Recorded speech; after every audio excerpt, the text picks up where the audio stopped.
বৃহস্পতিবারও চিন্ময় জামিনের আবেদন গ্রহণ হলো না। বুধের পর বৃহস্পতিবারও চিন্ময় কৃষ্ণ দাসের জামিন মামলা এগোনোর আর্জি জানান বাংলাদেশ সুপ্রিম কোর্টের আইনজীবী রবীন্দ্র ঘোষ।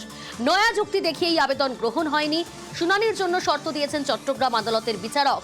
বুধবার কোর্টে চিন্ময় কৃষ্ণ দাসের বিরুদ্ধে আইনজীবীদের একাংশ মিছিল করে। চিন্ময় কৃষ্ণ দাসের আইনজীবীর উপরে হামলাও হয় বলে অভিযোগ।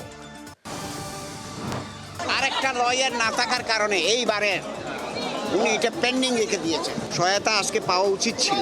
এটা যদি রিজেক্ট হয় আমরা হাইকোর্টে যাবো। আমাদের যে অভিযোগ ছিল সেটা হলো মানে আমার ফিজিক্যালি নয়, মানে বারবেলি অ্যাসল্ট করা হয়েছে। আপনি বুঝতে পেরেছেন তো? বারবেলি অ্যাসল্ট করা হয়েছে, এটা আমি বলেছি, আমার ফিজিক্যালি করা হয়নি। পরপর তিনবার বিজ্ঞ আদালত ওনার দরখাস্ত শুনানির জন্য আদালতের সুযোগ দিয়েছেন। আমি মনে করি উনি সুযোগটা নিতে পারেন নাই।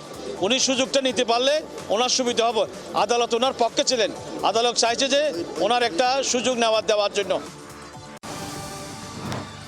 ফের যুদ্ধের হুঁশিয়ারি বিএনপির। ভারতকে হুঁশিয়ারি বিএনপি নেতা হাফিজ উদ্দিন আহমেদের। যুদ্ধের জন্য প্রস্তুত থাকার বার্তা ভারতকে আক্রমণ গণ অধিকার পরিষদের নেতার। যুদ্ধ যদি তারা শুরু করে, এই যুদ্ধ আবার তাদের দেশে গিয়েই শেষ হবে। আমরা প্রত্যেকটি বাংলাদেশি নাগরিককে সামরিক ট্রেনিং দিয়ে প্রস্তুত করবো যুদ্ধের জন্য। প্রত্যেকটি ছাত্র যেন রাইফেল চালাতে জানে, সামান্য field craft basic military training তাদেরকে আমরা দেব, যাতে করে কেউ আমাদের দিকে কোনো রক্তচক্ষু দিয়ে দৃষ্টিপাত করতে না পারে।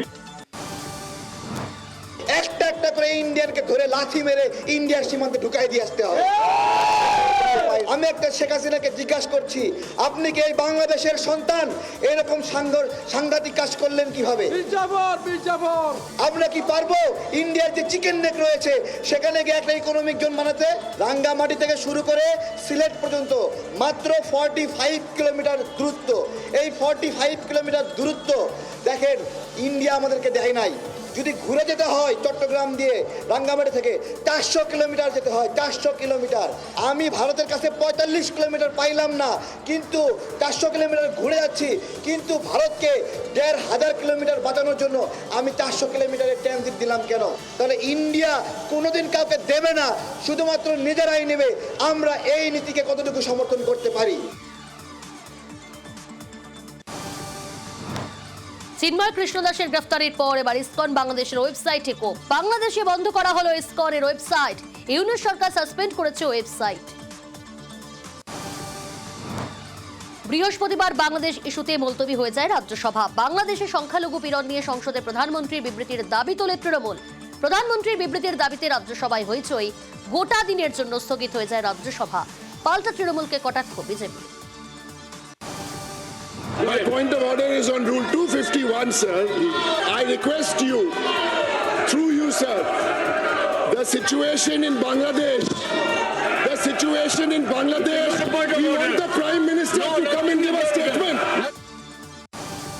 বাংলাদেশে যে পরিস্থিতিটা চলছে এবং সংখ্যালঘুদের উপরে যেভাবে অত্যাচার হচ্ছে, এটা নিয়ে প্রধানমন্ত্রী চুপ কেন? ওদের যখন ভোটের বেলায় থাকে, ইলেকশনের সময় ওরা হিন্দু হিন্দু করে ভোট নেয়।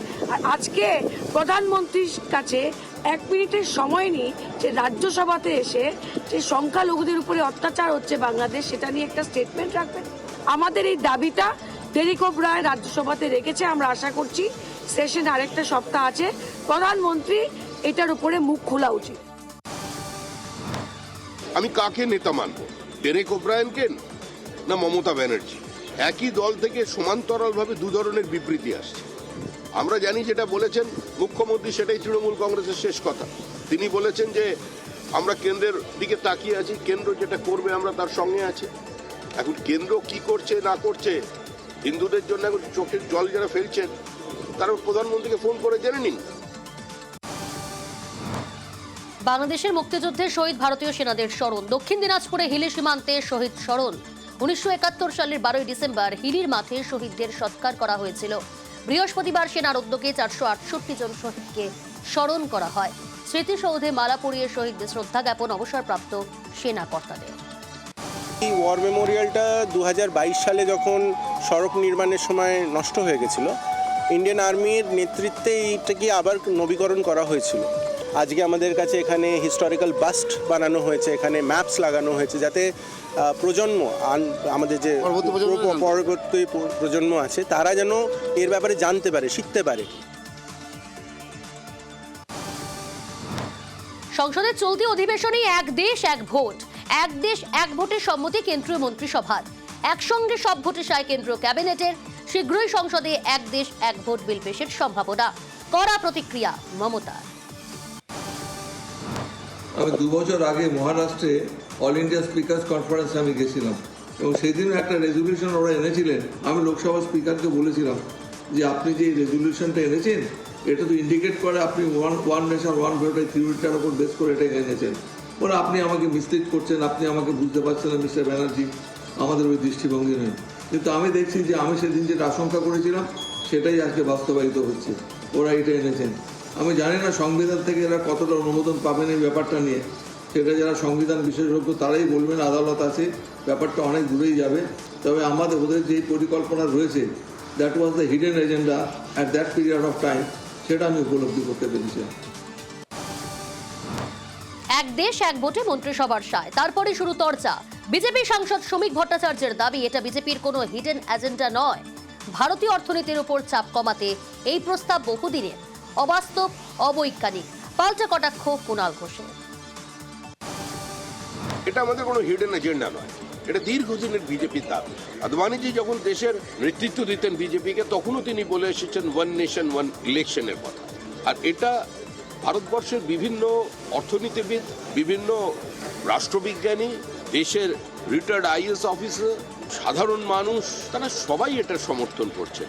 ভারতীয় অর্থনীতির ওপরে চাপ কমাতে এবং ভারতের যে আইন শৃঙ্খলা সেটাকে একটা নির্দিষ্ট গতিপথে নিয়ে যাওয়ার জন্য এই বিল, যার যেটুকুনি বলার আছে তারা পার্লামেন্টের ভিতরে বলবেন। ভারতবর্ষের মতো দেশে এটা একটা অবাস্তব, অবৈজ্ঞানিক এবং তৃণমূল কংগ্রেস কোনো অবস্থাতেই সমর্থন করবে না। এতগুলি রাজ্য, তাদের আলাদা আলাদা ইতিহাস, আলাদা আলাদা ভূগোল, আলাদা আলাদা সংস্কৃতি, আলাদা আলাদা নির্বাচনী রসায়ন, সেগুলোকে এক জায়গায় এনে একদিনে ভোট করা সবটা, এটা বিজ্ঞানসম্মত হতে পারে না। যদি কোথাও অন্তর্বর্তী নির্বাচনের দরকার হয় তখন এক দেশ এক ভোট কোথায় যাবে? আর একটা গুরুত্বপূর্ণ বিষয় হচ্ছে যে লোকসভা ভোট, বিধানসভা ভোট এবং স্থানীয় স্তরের ভোট, এগুলো না সবকটার প্যাটার্ন আলাদা, ফোকাস আলাদা, অভিমুখ আলাদা। তাহলে এই অভিমুখগুলি নিয়ে বিভ্রান্তি তৈরি হতে পারে। মমতা বন্দ্যোপাধ্যায় আগে সবিস্তারে চিঠি লিখে যথাযথ জায়গায় জানিয়ে দিয়েছে। দিল্লিতে বিধানসভা ভোটে আপের হাতিয়ার লক্ষ্মীর ভান্ডার। তৃণমূলের মডেলেই ভরসা কেজরিওয়ালের। ভোটে আপ জিতলে মহিলাদের 2100 টাকা করে দেওয়া আশ্বাস। মহিলাদের অ্যাকাউন্টে সরাসরি টাকা ঢুকবে ঘোষণা অরবিন্দ কেজরিওয়ালের। महिलाओं ने कहा कि जी महंगाई बहुत ज़्यादा हो गई है, 1000 रुपये से काम नहीं चलेगा। तो आज मैं ऐलान कर रहा हूँ, कल से रजिस्ट्रेशन चालू होगा और रजिस्ट्रेशन 2100 रुपये का होगा, 1000 रुपये का नहीं। মমতা বন্দ্যোপাধ্যায় প্রথম সেই নেত্রী এবং মহিলা যিনি বুঝতে পেরেছিলেন যে সমাজের মহিলাদের জন্য কিছু করা দরকার এবং তিনি লক্ষ্মীর ভান্ডার এনেছিলেন। তখন কিন্তু অনেক রাজনৈতিক দল তারা বলেছিল যে টান, এসব কোনো খারাপ রেউডি পলিটিক্স। আর আজকে দেখুন সারা ভারতবর্ষের সমস্ত রাজনৈতিক দলগুলি, সমস্ত রাজ্য সেই মমতা বন্দ্যোপাধ্যায়ের দেখানো পথে গভর্নমেন্টের কথা বলছেন, মেনে নিয়েছেন। মমতা বন্দ্যোপাধ্যায় যে রাস্তা দেখিয়েছিলেন সে রাস্তাই সঠিক। এটা আবার প্রমাণ করে হোয়াট বেঙ্গল থিংস টুডে। শুধু ভারত নয়, পৃথিবী থিংস টুমরো। ভোটের আগেই দিল্লিকে সতর্ক করল পুলিশ। দিল্লিতে অনুপ্রবেশকারীদের চিহ্নিত করতেই পুলিশের অভিযান। আগামী বছরের শুরুতে রাজধানীতে বিধানসভা নির্বাচন, অবৈধভাবে বসবাসকারীদের চিহ্নিতকরণে জোর। দিল্লির সেপিকে লেফটেন্যান্ট গভর্নরের নির্দেশের পরেই শুরু অভিযান। বৃহস্পতিবার উত্তর পূর্ব দিল্লির একাধিক জায়গায় তল্লাশি পুলিশের। শিলমপুরে বাড়ি বাড়ি গিয়ে নথি খতিয়ে দেখে পুলিশ। বৃহস্পতিবারও ফের আদানি ইস্যুতে সংসদ চত্বরে বিক্ষোভ। কংগ্রেস সহ ইন্ডিয়া জোটের শরিকদের বিক্ষোভ। যদিও বিক্ষোভে যোগ দেয়নি তৃণমূল। সংসদ চত্বরে দাঁড়িয়ে সুদীপ বন্দ্যোপাধ্যায় বলেন তারা সংসদ চলার পক্ষে।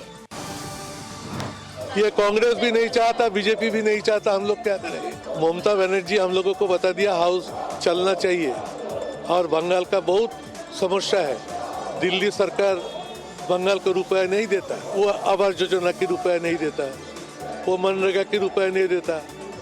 ममता बनर्जी को हर टाइम रुकने के लिए कोशिश करते, लेकिन उस पर कुछ फायदा नहीं होगा बीजेपी का। हम लोग अभी भी ये सोचता है कि मोदी का विकल्प कोई नाम आगामी दिन दूसरा में आएंगे तो हमारे ममता दीदी आएंगे।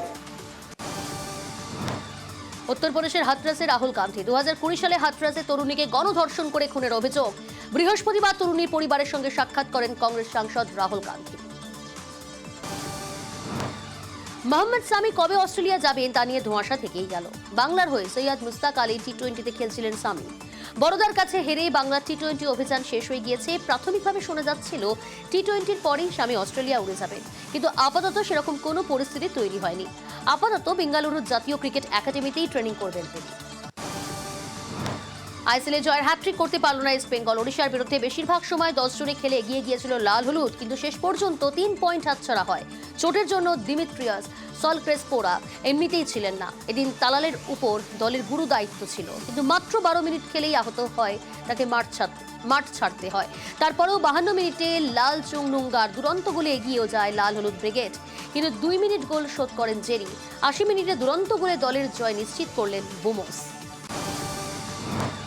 আরজিকর মামলা ছাড়লেন বৃন্দা গ্রোভার। নির্যাতিতার পরিবারের হয়ে লড়বেন না বৃন্দা। ব্যক্তিগত কারণেই মামলা ছাড়েন তিনি। তারপরেই জুনিয়র ডক্টরস ফোরামের আইনজীবী নির্যাতিতার পরিবারের পাশে দাঁড়ানোর সিদ্ধান্ত নেন।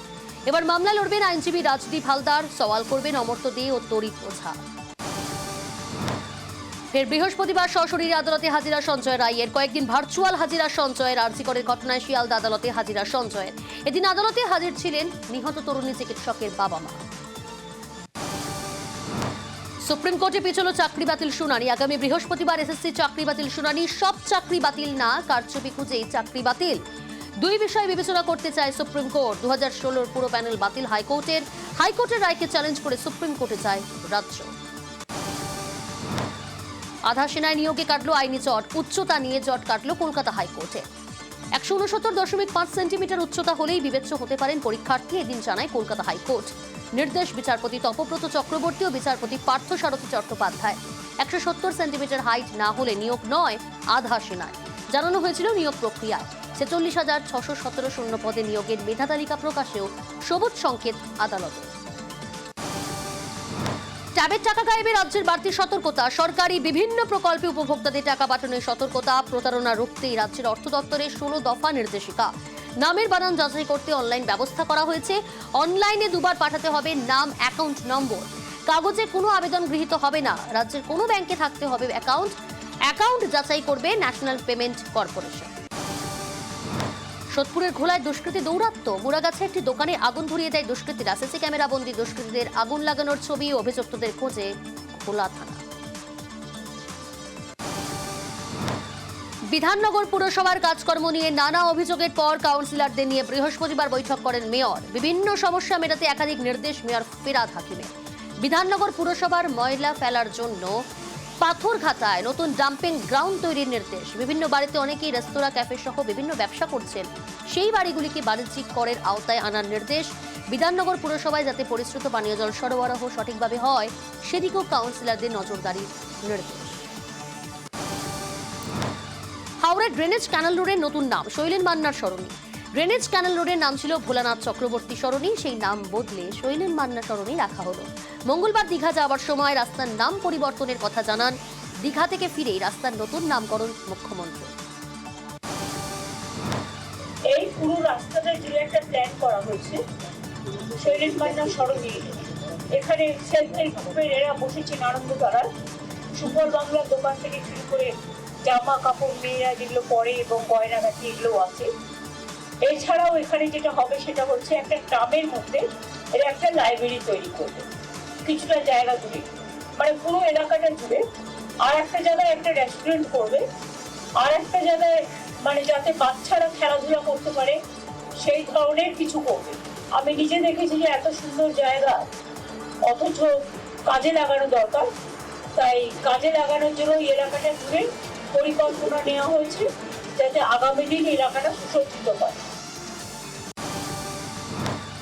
জগন্নাথ মন্দিরের পর এবার রামকৃষ্ণ মিশন ও মঠের তরফে দীঘায় স্কুল তৈরির প্রস্তাব। মুখ্যমন্ত্রীর সঙ্গে দেখা করে স্কুল তৈরির প্রস্তাব মঠ কর্তৃপক্ষের। স্কুল তৈরি করতে 10 থেকে 15 একর জমির প্রয়োজন, সেই প্রস্তাব বিবেচনার আশ্বাস মুখ্যমন্ত্রী। মুখ্যমন্ত্রীর সঙ্গে অনেকদিন ধরেই যোগাযোগ হচ্ছে, কথা হচ্ছে। তো আজকে তিনি সেটা করবেন ডিএম সাহেবকে এবং আমাদের এখানকার বিধায়ককে, সভাধিপতিকে সবাইকে দায়িত্ব দিয়েছেন পছন্দসই একটা জায়গা দেখে দিতে, যাতে আমরা রামকৃষ্ণ মিশনের একটা শিক্ষা প্রতিষ্ঠান এখানে করতে পারি। বেলুড় মঠ রামকৃষ্ণ মিশনের পরিচালনাতেই হবে। মুখ্যমন্ত্রী কি বললেন? মুখ্যমন্ত্রী ইয়েস বললেন, যা ডিএম সাহেবকে বললেন জায়গা রেডি করে দেখে দিতে। গঙ্গাসাগর মেলার প্রস্তুতি বৈঠক। মঙ্গলবার বিকেলে প্রস্তুতি বৈঠক ডাকলেন মুখ্যমন্ত্রী মমতা বন্দ্যোপাধ্যায়। মুড়িগঙ্গা নদীর উপর ব্রিজ তৈরি নিয়েও আলোচনা হবে। বৈঠকে একাধিক দপ্তরের সচিবদের পাশাপাশি দক্ষিণ 24 পরগনা জেলা শাসক সহ প্রশাসনিক কর্তাদের বৈঠকে থাকার নির্দেশ। বালির তবলাবাদক খুনে ধৃত রাহুল জাটকে হেফাজতে নিল Howrah GRP. Serial killer Rahul জাটের বিরুদ্ধে একাধিক অভিযোগ। ট্রানজিট রিমান্ডে হাওড়ায় নিয়ে আসা হয় রাহুলকে। কাটিহার এক্সপ্রেসে তবলাবাদক সৌমিত্র চট্টোপাধ্যায়ের দেহ মেলে। সৌমিত্রকে খুনে অভিযুক্ত রাহুল জাট।